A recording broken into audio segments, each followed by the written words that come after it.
Chicken soup কার না পছন্দ। তো আজকে তোমাদের সাথে যে চিকেন স্যুপের রেসিপিটা শেয়ার করছি এটা কিন্তু আমার তৈরি করা না, আমার ভাগ্নি, তার হাতে অসাধারণ রেসিপিটা তোমরা দেখে নাও।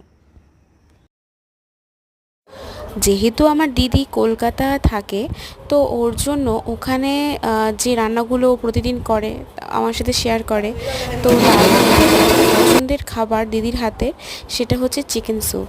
সত্যি বলতে দিদির হাতে অসাধারণ লাগে। তো ও যখন বানাতো তখন আমাকে দেখাতো, দেখ আমি বানিয়েছি, তখন বলতাম তুই আসলে আমাকে রান্না করে কিন্তু খাওয়াবি। তো আমার যে বোনঝি আছে সে বলতো যে ঠিক আছে মাসি, আমি এসে তোকে খাওয়াবো, কোন তুই চিন্তা করিস না। তো সেই অনুপাতে সে যখন আসে আমাদের বাড়িতে, তখন আমি ওর কাছে বায়না করি যে মাসি আমাকে একটা জিনিস খাওয়াবি।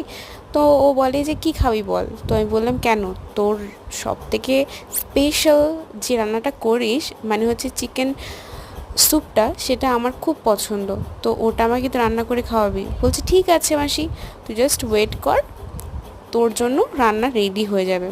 তো ও দেখলাম আমার জন্য এরকম সুন্দর করে, এত সুন্দর করে চিকেন স্টুটা করলো আর কি।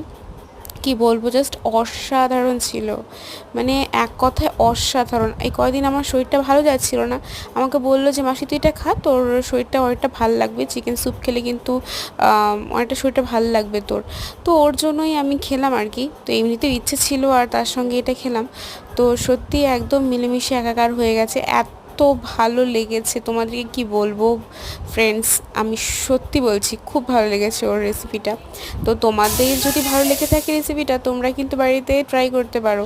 আমি জানি তোমরা অনেকভাবেই এটা খেয়ে থাকো, অনেক অনেক রকম করে খেয়ে থাকো, তবে এই রেসিপিটা ভালো লাগলে অবশ্যই কিন্তু সাবস্ক্রাইব করো আর লাইক কমেন্ট করতে ভুলো না।